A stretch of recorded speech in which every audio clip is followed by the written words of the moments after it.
big part of our process is we try to design some models, right, that we can present to you that helps narrow down what your style is, right? But by allowing them to come in with us, and with Revit, the 3D modeling software, it allows us to move walls around in real time with them right there in the office. They can watch on the TV, and we've seen it happen time and time again. Either it works, or they now understand why that's not possible. Bonjour. Today I'm with Patrick Lemieux. I had to say it like that. We joked a little bit. Yeah.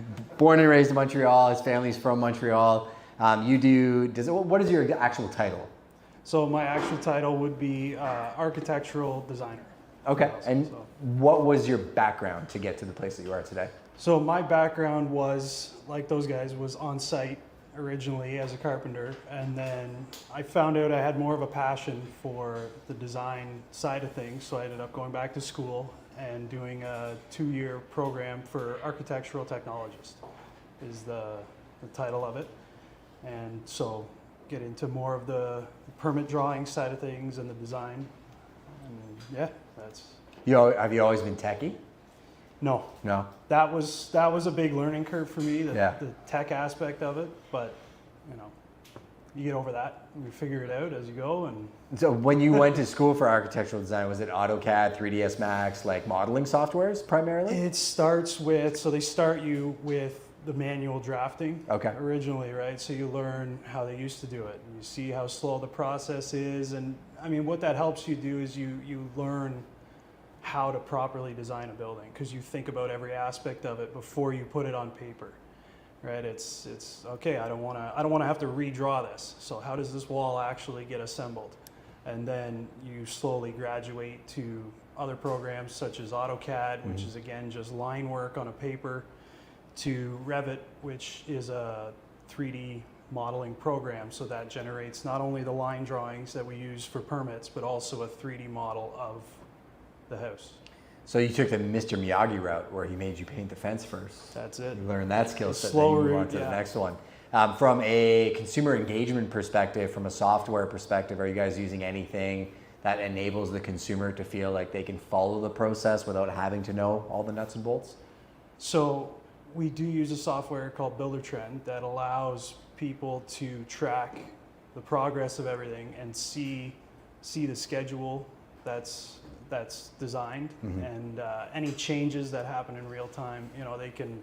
They can see that. I upload things. They can see their plans. Nice. If they need to know whether it's a piece of furniture, okay, they can go look at their plans. Is this going to fit on this wall? Or it's simple things like that. So that software allows us that flexibility. Yeah, I think that's important, because I want to talk about the consumer journey when building a house. We've done 2 podcasts with your team as well, talked to Andrew and Nick about high-level strategy, client services.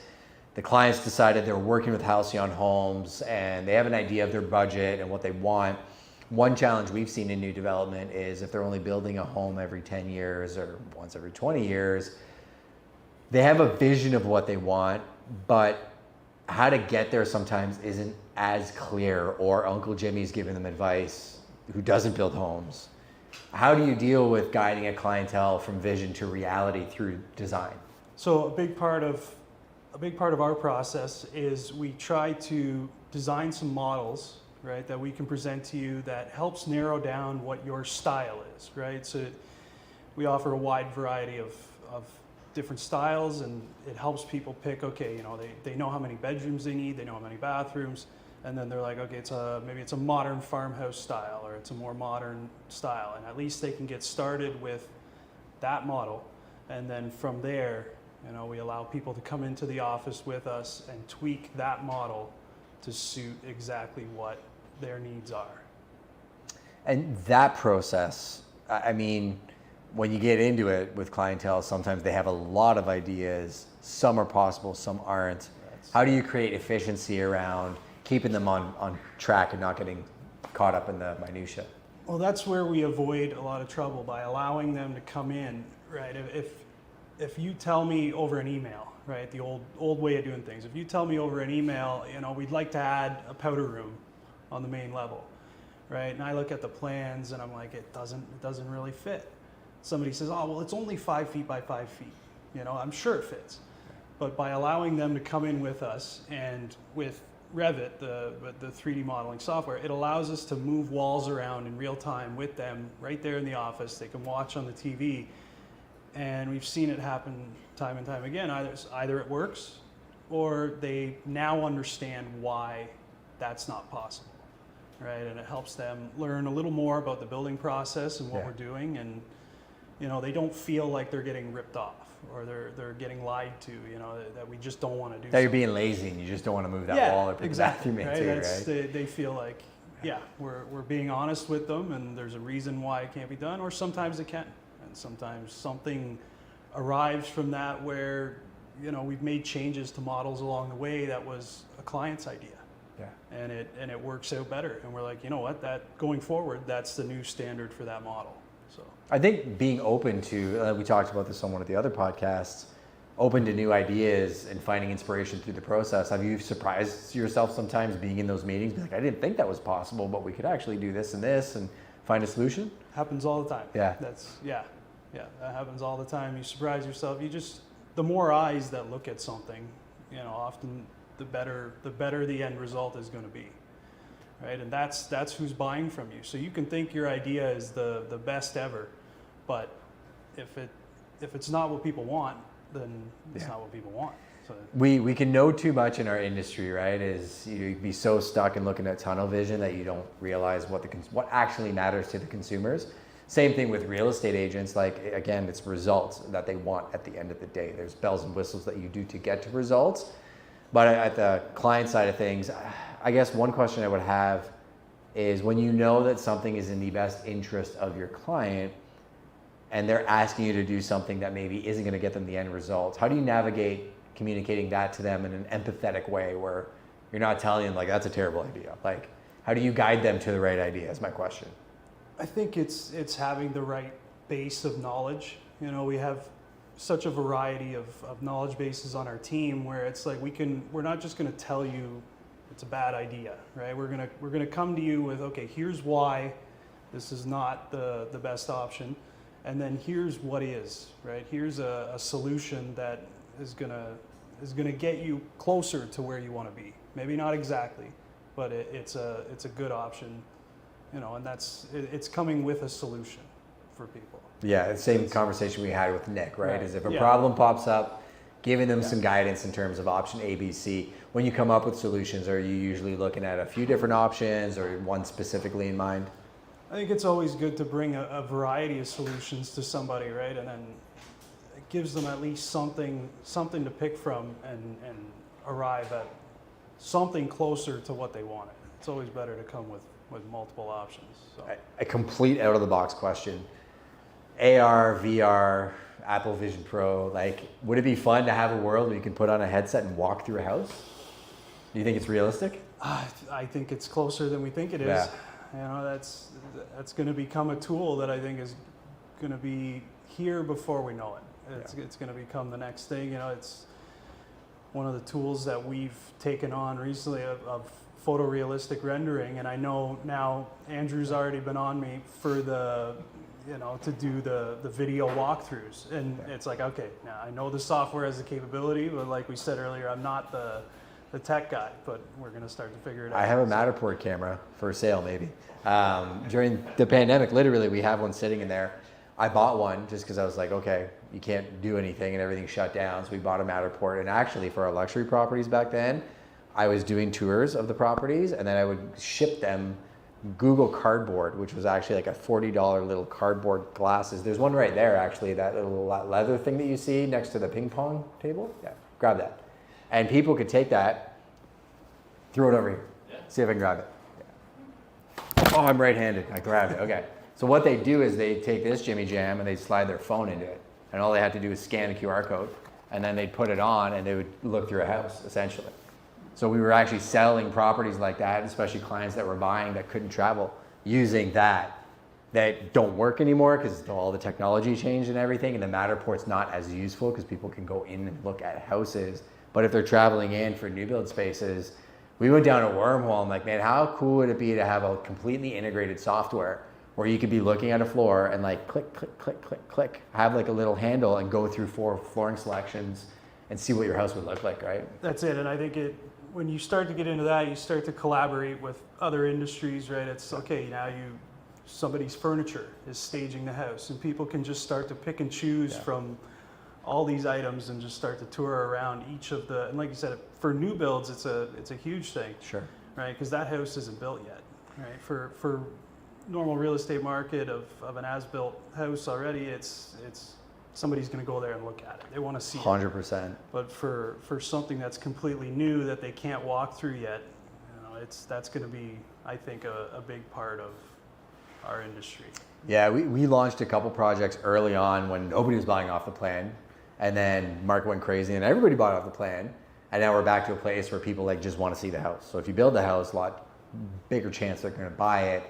I remember when we priced all this stuff out, we were looking at building software on the back end. I'm like, this is going to be an unlock, but the commission compression, it didn't make sense. The builders didn't want to deploy the funds because this software can be built and you can have your entire site where people can come in and look at houses, where consumers hadn't adopted the technology yet and they were selling the houses anyways. So they're like, why would I spend an extra X amount of dollars just for something when the houses are already selling? So I think there's going to be twofold. The tech's going to catch up and be way cheaper. Software's going to be a lot cheaper to do it, and it's already happening. Box Brownie, like with what they do with virtual staging, it's crazy how cheap and how fast it is. And I do think consumers are going to be a lot more comfortable with looking at stuff, be it through their phone or putting on a headset. That's going to take a little bit longer, I think, but it's coming. Yeah. It may take some time, right? There is still going to be a generation that's not used to that. For sure. Right, and they're not going to want to put on a headset. My wife will never do it. For sure. Right, yeah, that's still going to be, that's still going to take time, but I think. I will be plugged into the Matrix. I'm waiting for the Apple Vision Pro to come to Canada, so I don't have to carry a laptop. Going back to working as a team, you guys have a phenomenal team. I've learned a whole bunch about operations today. Real estate's art and math. You have people that are strong on the math side. You have people that are strong on the art side. You have the artisans, the construction people. You guys were all in construction, which is super interesting. How do you bridge the gap between chain of custody of information and difference of opinions? Like, how have you navigated those waters as somebody who's heavily on the art side?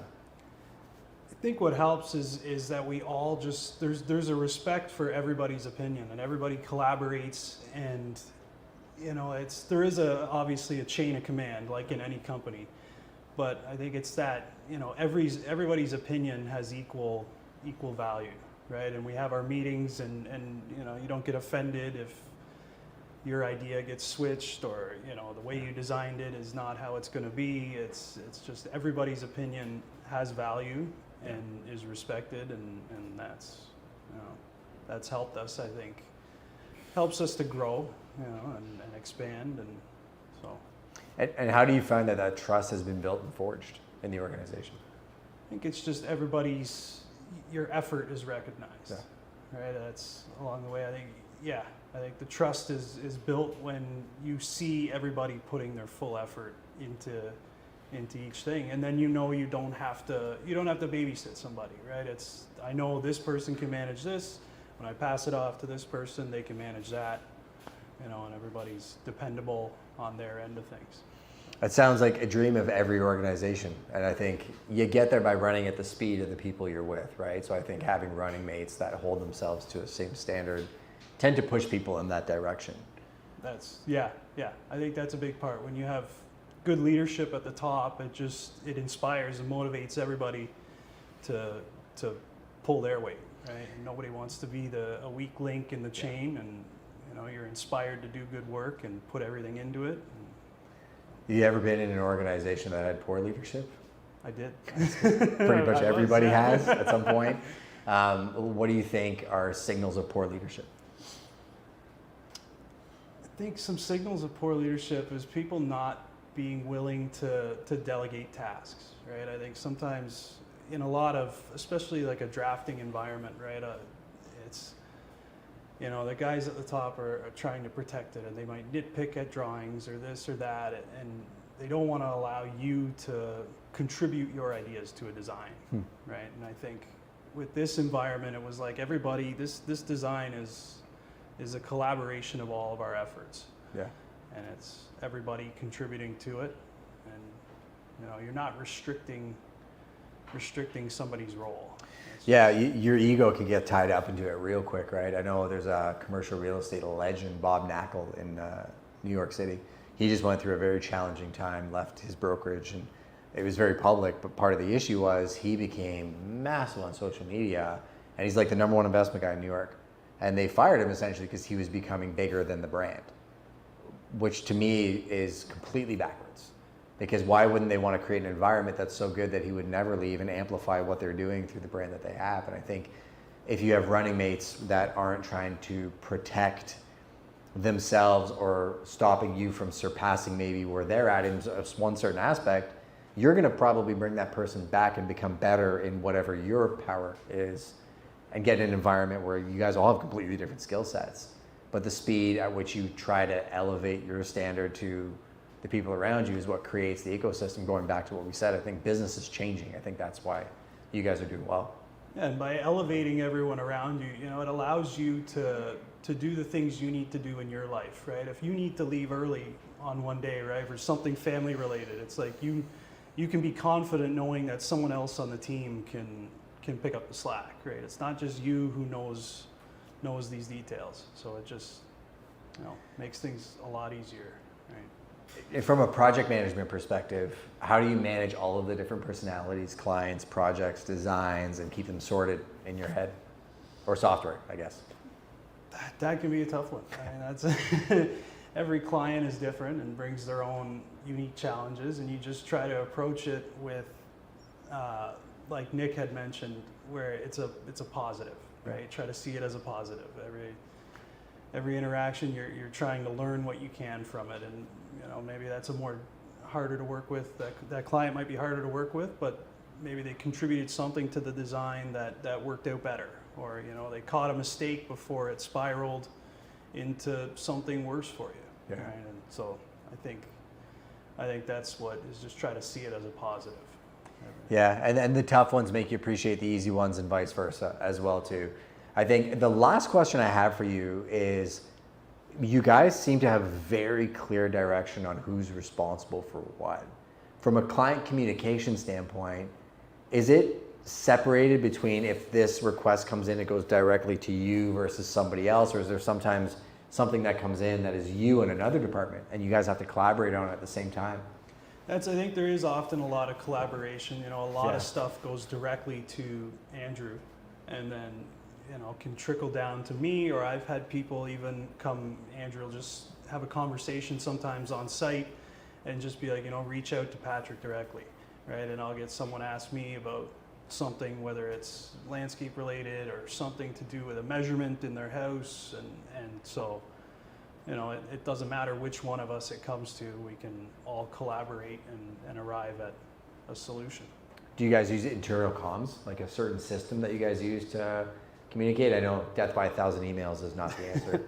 No, a lot of it does come back to the Builder Trend software, right? Where so you guys can chat in the software to each other. Oh, that's cool. There is there's all sorts of different avenues to chat within there, but it's also that any documents that are related to that specific project, whether it's, you know, the original permit drawings or you know, different grading plans and HVAC plans, all of that, client selections down the road.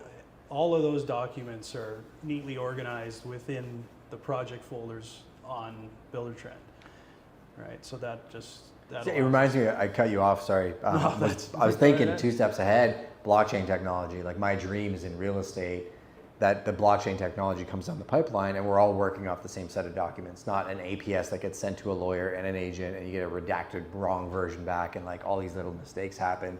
It sounds like that's a great solution for you guys of knowing, nope, everything always back to real trends, everything's in there, and you guys operate out of one system, right? Yeah, and every trade that's involved, right? If I upload, because sometimes after we acquire the permit, there might be changes to something so I'll produce another set of plans as a revision, right? That gets uploaded in real time, notified. Time stamped, so you see when it was. And notifies, sends out an email to every sub-trade that's involved in that project. Oh, that's key. So right away they know, okay, either it could be a wall height, could be for the framers, right? It could be a window that was removed or added. It's so they don't show up on site. The site super's not aware of it. I've seen every problem you're describing.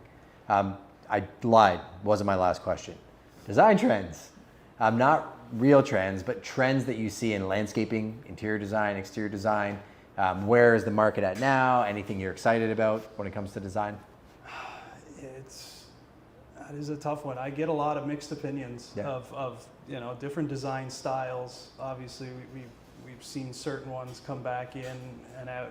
It's a modern farmhouse seems to remain a popular staple always. We're in southwestern Ontario, so I'm pretty sure you're going to see modern farmhouses for a long time. That's going to stick around. Yeah. But they come and go. Arches came back, and it was something that we saw a demand for, and so you start incorporating some of that into your. You get a lot of Instagram photos people send you saying, "Hey, can you do this?" Well, there's always photos of a giant house in Texas that was done for $250,000, and they're like, "Yeah, I would love this." Yeah. Okay. Yeah. We're big fans of Tennessee. Driving around there and looking at the real estate down there, I'm like, 50 acres for $375 with a 5,000 square foot house. This is amazing. Yeah. That's we get a lot of that of people sending inspiration photos, and we all do it amongst ourselves, sure. right? Of passing around photos. We may, what Andrew had said is it never shuts off. It could be you're on vacation and you see a cool stairwell, or you see a cool little corner of a house, the way they did something, and there's constantly photos going back and forth of different stuff that we'd like to incorporate, and so it's always just it's important to see all of that. Right? And just be conscious of that when you travel, when you go anywhere, is what are they doing here, and how can you incorporate it into your designs? Yeah, you definitely want to be inspired. I remember the first listing video I ever did. It was Frederick Eklund on $1 Million Agent, whatever, and he was in the Swiss Alps doing a tour, and I sent it to my photographer, and he's like, "What are you sending me?" I'm like, "We're gonna do this," and it was 47 Virginia. Just down the street over here, and no idea what I was doing. It's the worst video you could ever imagine. Do not look it up, please. It's on YouTube if you want to look it up. But finding inspiration and always finding ways to do things and come back and say, why don't we try this in our next house? Why don't we do something different?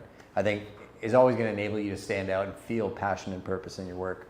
The design trends, exterior, I can tell you as an agent, depending on the area, the lot size, location, a $50,000 landscaping package could be a $100,000 return on investment. If you can tell somebody, especially during COVID, hey, you get all this exterior living space as well too, is you're finding more people asking about turnkey landscape design?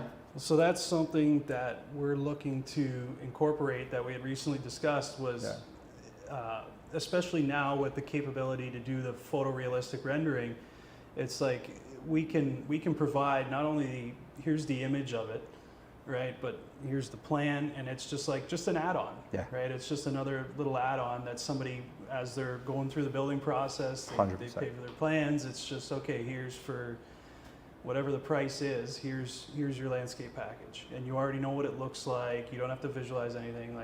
The rendering software that we use, it has trees already in it, right? All sorts of shrubs already in it. So what you see is what you're going to get. That's what it looks like.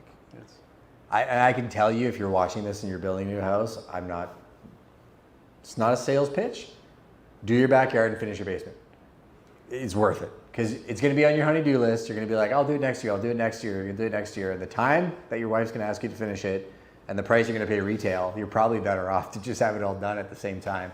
I asked you way more questions. These podcasts went way longer than they were supposed to, but I actually got a lot of value from all 3 episodes. If you're watching this one, make sure you go watch all 3 of the Halcyon episodes. Very different coverage, different perspectives of the building process, but I think you provided a ton of value.